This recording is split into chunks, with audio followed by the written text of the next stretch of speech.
Affresh washing machine cleaner and machine cleaning wipes are designed to clean the inside and outside of all washing machines.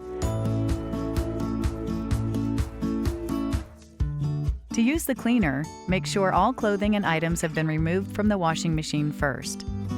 Then, place one tablet directly into the washer. Next, select a normal or heavy cycle with the hot water setting. If your washer has a clean cycle, then select clean.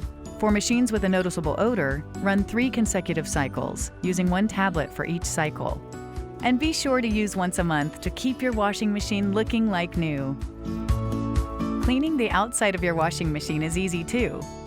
Simply remove a wipe from the pouch, making sure to reseal it. Then, wipe the machine using both sides as you clean.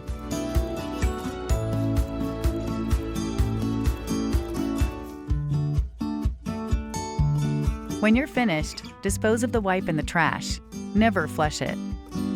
Use weekly to help keep your machine looking like new.